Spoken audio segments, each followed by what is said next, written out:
Bonjour à toutes, bonjour à tous, bienvenue dans cette émission Parlons-en. Parlons-en s'intéresse aujourd'hui à la question de l'or. Donc parlons donc de l'or. Environnement et exploitation artisanale de l'or. Quel danger pour nos populations, quel danger surtout pour notre environnement. Pour en parler, nous avons invité deux personnalités. J'ai nommé Monsieur Kobenan.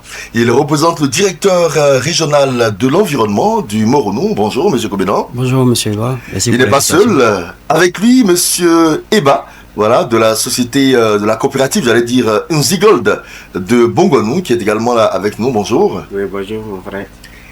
Première question à poser, bien sûr, au premier responsable de l'environnement dans la région du Moronou. Vous savez, que l'or exploité de façon artisanale a des conséquences négatives sur l'environnement. Alors, en tant que représentant de la direction régionale, quel est l'état des lieux aujourd'hui?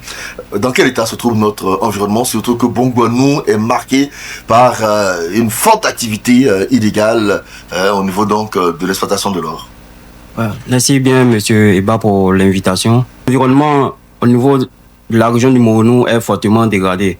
Et cela est dû à l'orpaillage illégal, comme vous l'avez dit tantôt, à la destruction de nos forêts et à la pollution aussi des eaux. Donc alors, tout ceci fait que l'environnement est fortement dégradé. Alors, en termes de chiffres, en termes d'informations précises, c'est dégradé jusqu'à quel niveau?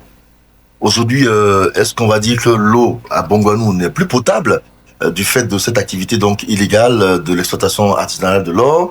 Est-ce qu'on va dire qu'on n'a plus de forêt? Les zones ont été dévastées du fait de cette activité-là.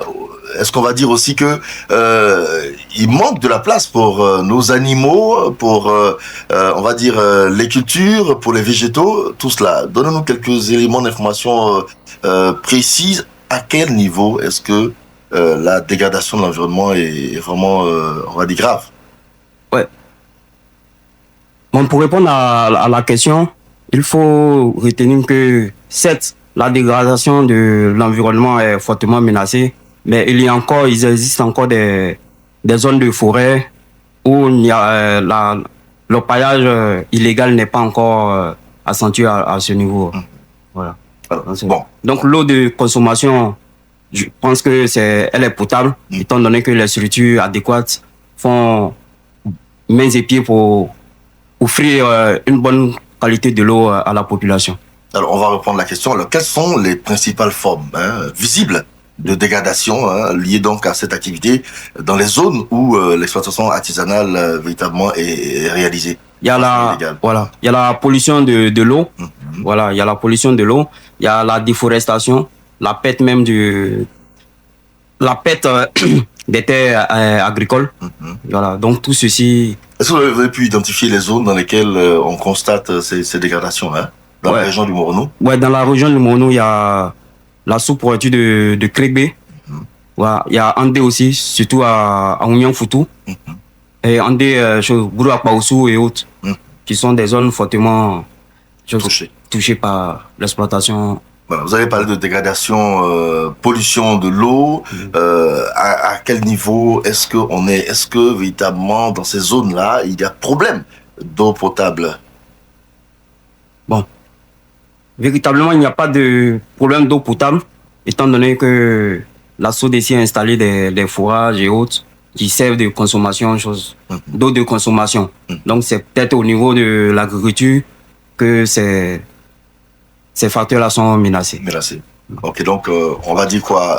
L'eau qui est utilisée naturellement pour l'agriculture, il y a problème. Ça peut impacter donc les cultures, ça peut impacter aussi les animaux qui viennent s'abreuver, évidemment, à ce niveau-là. Et cela est dû donc à la pratique donc de cette activité d'orpaillage illégal. Merci Monsieur Kobenan, on revient à vous tout à l'heure. Je vais m'adresser à Monsieur Eba de la coopérative Nzigold de Bongouanou. Bonjour Monsieur Eba, encore une fois. Bonjour Momo. Et merci encore d'être là dans ce studio pour nous parler de l'orpaillage. Alors, on a écouté un peu le le représentant de la direction régionale de l'environnement qui nous parlait de l'état des lieux au niveau de l'environnement, de l'impact que l'activité illégale d'orpaillage peut créer sur notre environnement, sur l'eau, sur la nature. Vous qui êtes donc dans la coopérative, quel est votre regard sur cet impact-là? Bon, cet impact s'est beaucoup accentué avec l'arrivée de la clandestinité. Et on a beaucoup de bassins qui sont dégradés, bon, l'environnement, la faune, en tout cas, beaucoup de dégradation avancée. Bon. Et vous avez fait le constat aussi. On a fait le constat, on a fait le constat. Il y a problème. Et on a vu qu'il y a problème. Voilà pourquoi nous, on a décidé d'être dans la légalité. Puisqu'avec la légalité, il y a au moins des structures qui nous suivent et il y a des déclarations qu'on ne doit pas faire. Donc, ça fait que la légalité est beaucoup mieux que la clandestinité. Et si tout le monde pouvait opter pour la légalité, c'était bon pour la région. D'accord. Justement, parlant de légalité, vous vous êtes constitué en coopérative pour respecter les principes légaux. Parlez-nous un peu de votre coopérative, comment ça fonctionne à votre niveau. Bon, je pense bien que ça fonctionne bien parce que j'ai vu l'ampleur du fléau.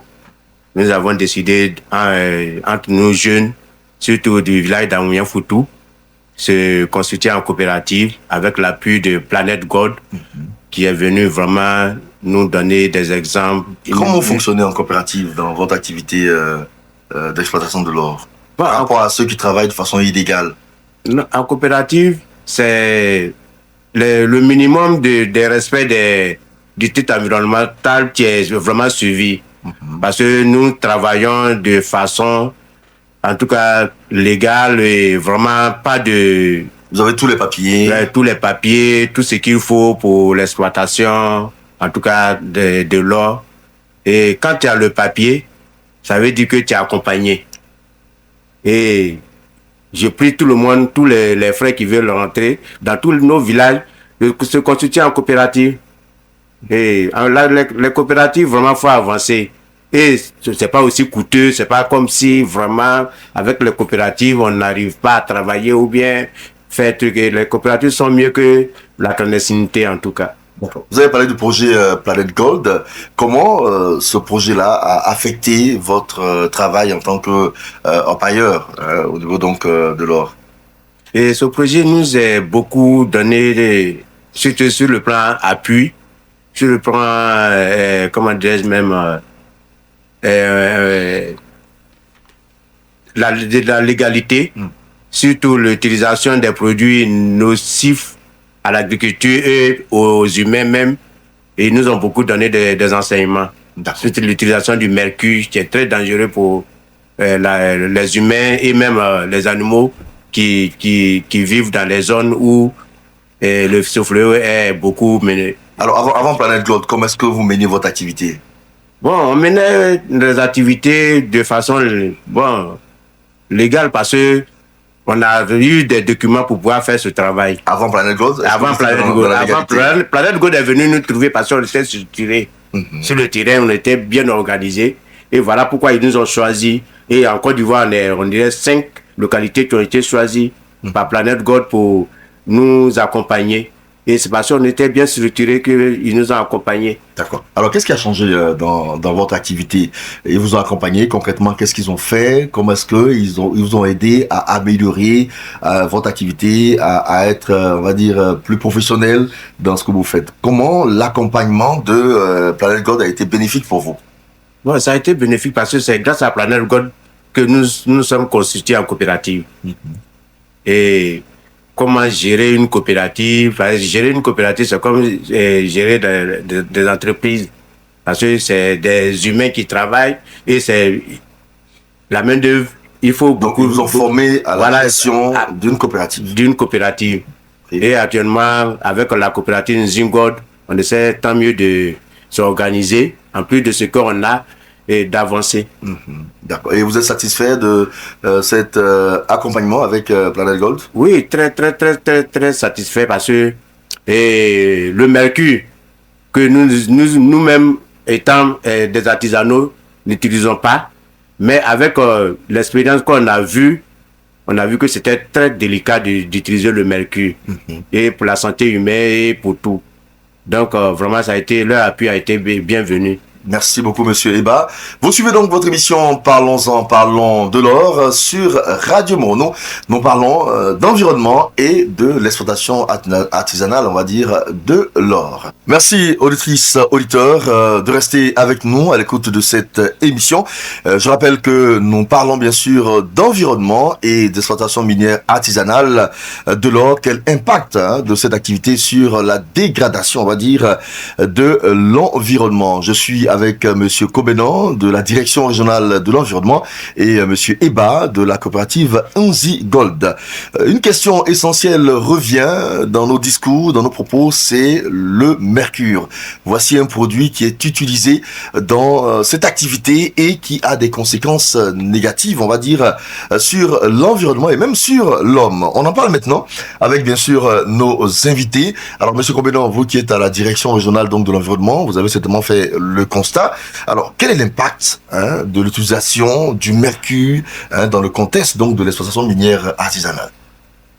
Le mercure est utilisé par les orpailleurs illégaux pour pouvoir, on va dire, capter l'or plus facilement, étant donné qu'ils n'ont pas l'expertise ou du moins le matériel pour pouvoir avoir la technicité pour pouvoir récupérer l'or. Donc, ils utilisent le mercure pour pouvoir récupérer l'or. Et ce mercure-là, en l'utilisant, ils rejettent les résidus dans les différents cours d'eau qui vont plus ou moins impacter la chaîne alimentaire et par la suite créer... Alors, ce mercure-là qui est reversé dans l'eau, il ne disparaît pas, il ne se dissout pas, il reste en l'état, il est toujours présent dans l'eau? Oui, il est toujours présent dans l'eau.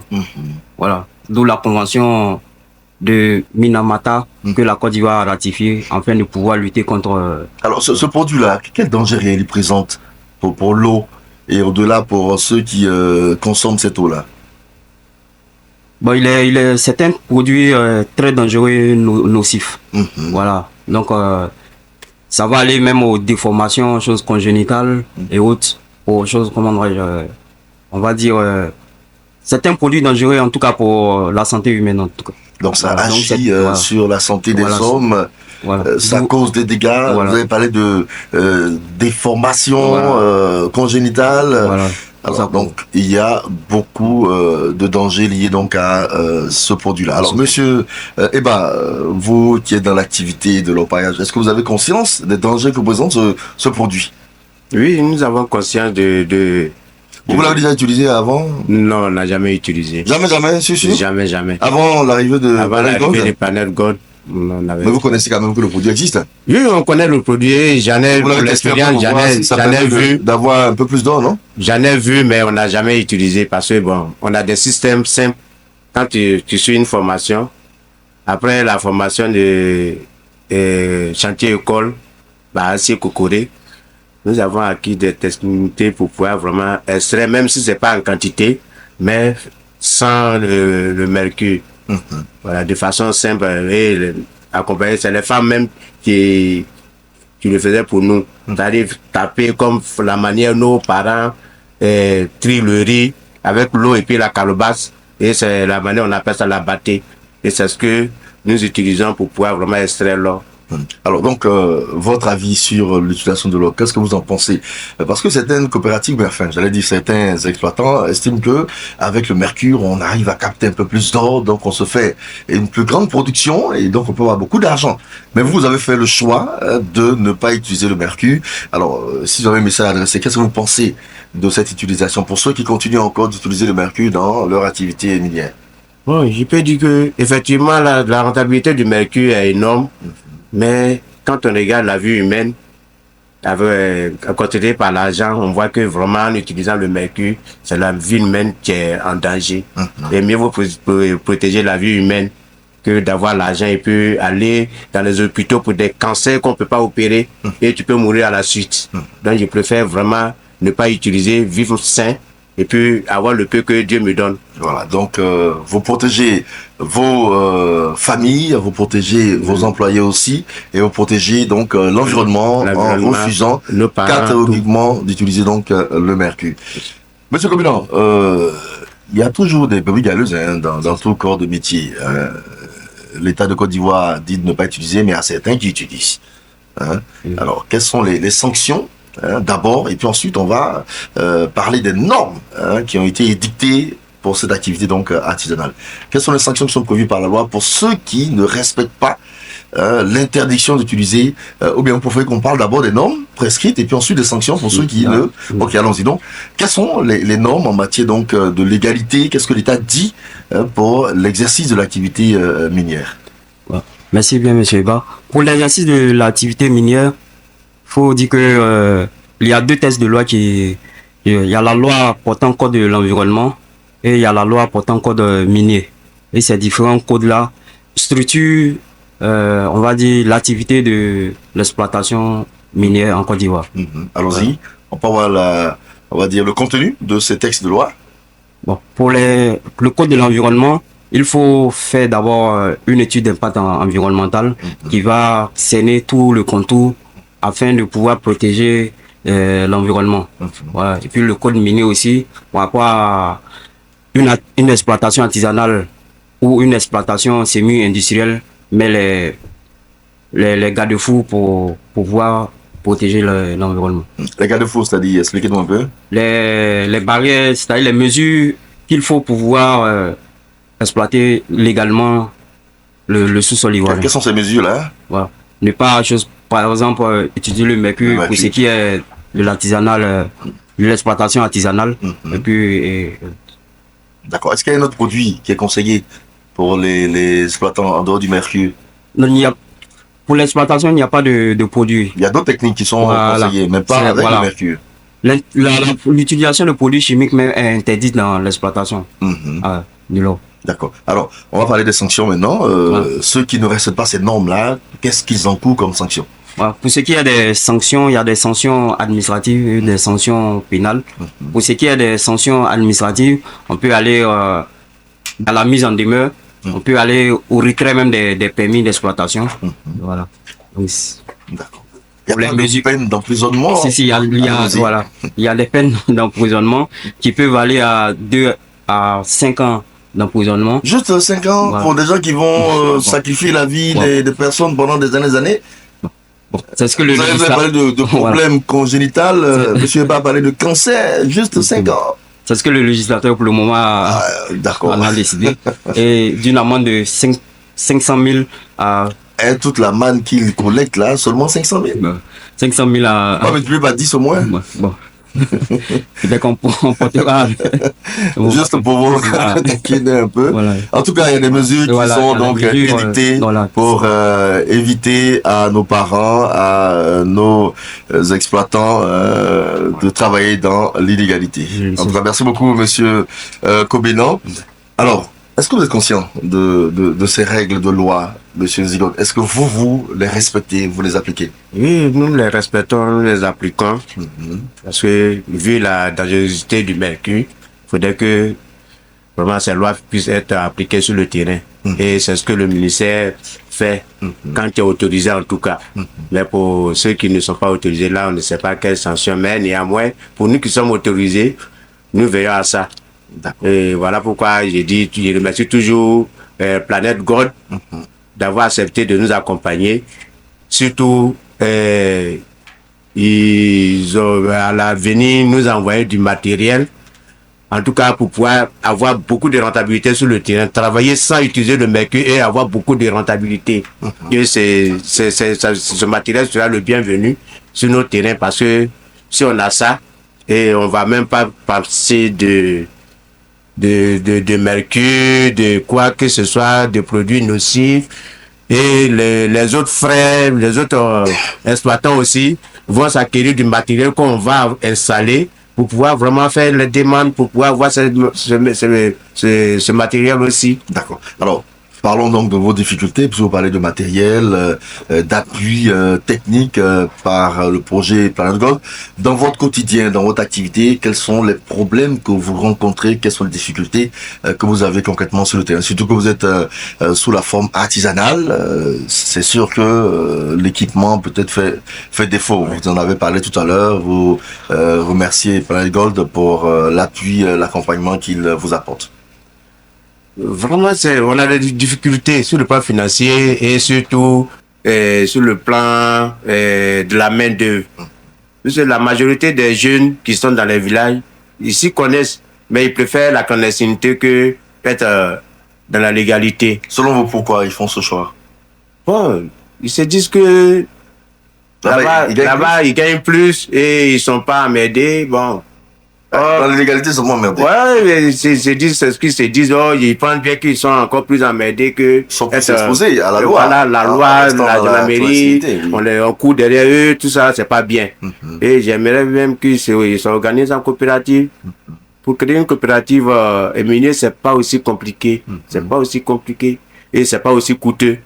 D'accord. Donc, vos besoins réels, c'est quoi? Vous avez parlé de financement. Financement, le matériel surtout, le matériel d'exploitation pour pouvoir vraiment bien exploiter pour éviter les pertes. Alors, M. Komeda, est-ce qu'il y a un fonds d'aide aux petits exploitants? Est-ce que le ministère a pensé à mettre quelque chose en place pour au niveau du ministère de l'Environnement, bon, il y a des fonds d'investissement. Bon, je ne sais pas. Destinés aux coopératives dans le domaine minier? Bon. Pas peut-être dans le domaine minier, mais dans la... Mais ils peuvent en bénéficier. Voilà, pour gérer la préservation de l'environnement. Ah d'accord, ok. Voilà. Alors, est-ce que vous avez des activités, comment est-ce que dans l'exercice de votre travail, vous protégez l'environnement dans votre coopérative Nzigold? Bon, c'est les installations pour pouvoir contenir les eaux usées qu'on utilise en utilisant les machines. On a créé des bassins qui nous permettent de travailler et pour ne pas que l'eau usée s'évapore dans la nature. Et cette eau est retravaillée à chaque fois qu'on a le besoin y est. Et bon, on voit que c'est bon parce que l'eau usée ne traîne pas. Alors, est-ce que le projet Planet Gold vous accompagne aussi dans l'utilisation de ces mesures-là pour protéger l'environnement? Oui. Concrètement, qu'est-ce que... Oui. Planet Gold, surtout avec le ministère de l'Environnement qui sont partenaires. Oui. En tout cas, nous a donné beaucoup d'informations sur les techniques de protection. Voilà, les techniques de protection, les employés, et en tout cas, les pratiques, en tout cas, qui sont normales pour protéger l'environnement. Oui, en tout cas, ils nous accompagnent. Ils nous accompagnent avec le ministère des Mines aussi, qui est notre partenaire. Ils nous accompagnent. D'accord. Alors, on va vous donner l'occasion d'adresser un message à tous vos collègues. L'État parle de l'égalité. Planet Gold est venu pour vous accompagner à travers des formations, un soutien, un accompagnement pour vous permettre d'exercer votre activité en toute légalité, sans danger. Mais bien évidemment, il y a certaines, on va dire, personnes ou certains acteurs de la filière, si on peut dire ça comme ça, qui ne respectent pas et qui restent encore dans l'illégalité. Qu'est-ce que vous voudriez leur dire en tant que coopérative qui a fait le choix de marcher dans la légalité et de respecter les normes édictées par le gouvernement ivoirien?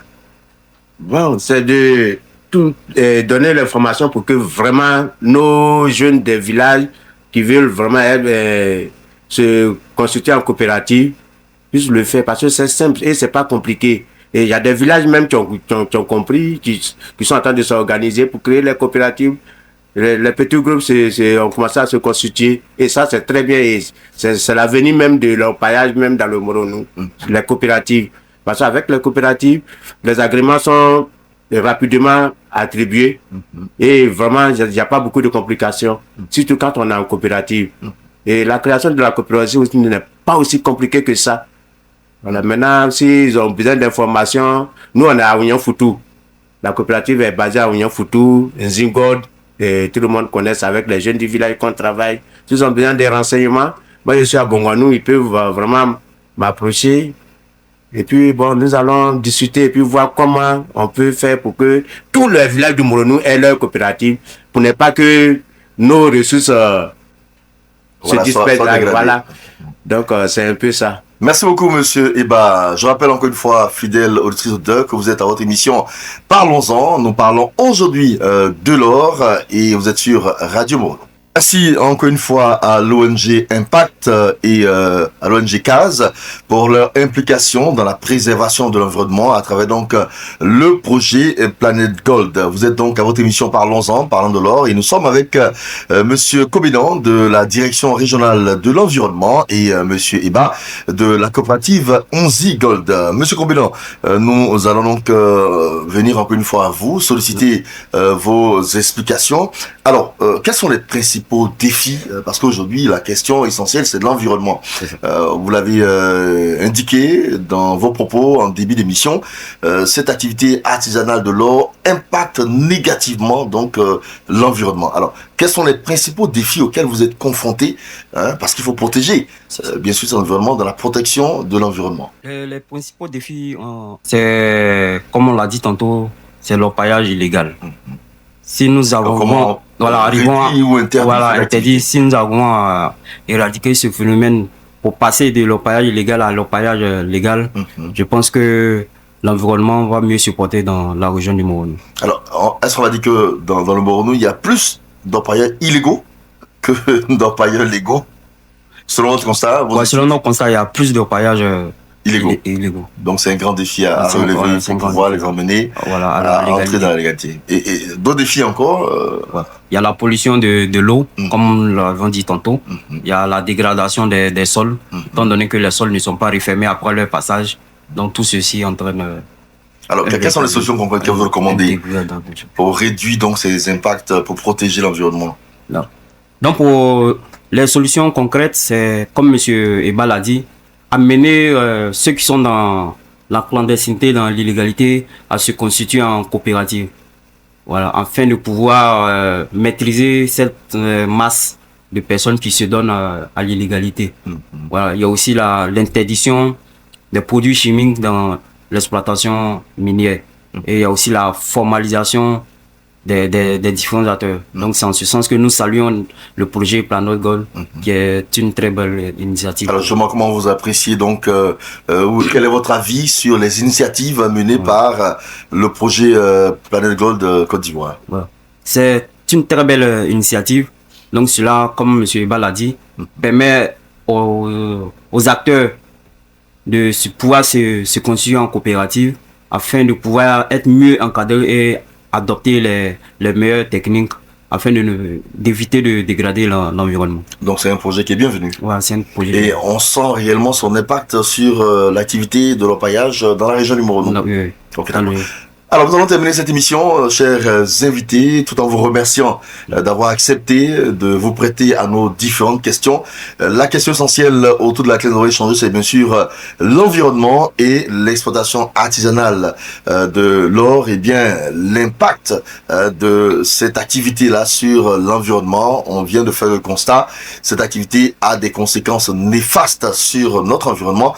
Comment protéger cet environnement? Eh bien, le projet Planet Gold, à travers les ONG Impact et CASE, apporte des solutions idoines pour aider nos parents, pour aider toutes ces personnes-là qui s'engagent dans cette activité à respecter les mesures légales pour travailler l'or. Il y va donc de la protection de notre environnement. Pensons à l'avenir de nos enfants, pensons à l'avenir de nos terres, pensons à notre avenir de façon globale, parce que s'il n'y a pas de forêt, s'il n'y a pas d'environnement, eh bien, notre vie est menacée.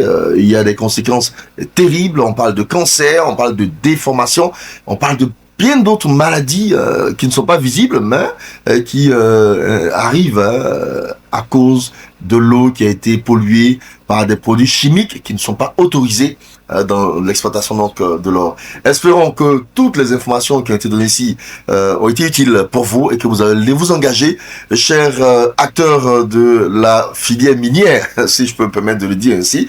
Vous allez donc faire le choix d'aller dans la légalité et de quitter l'illégalité. En tout cas, merci encore à toutes et à tous. Vive, on va dire, l'environnement protégé pour que disparaisse l'orpaillage illégal dans la région du Moronou.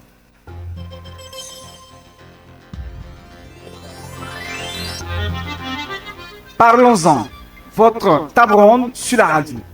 Parlons-en Avec nos invités, on fait le tour des questions qui minent notre société. Et si on en parlait, oui, parlons-en. Parlons-en pour plus de solutions.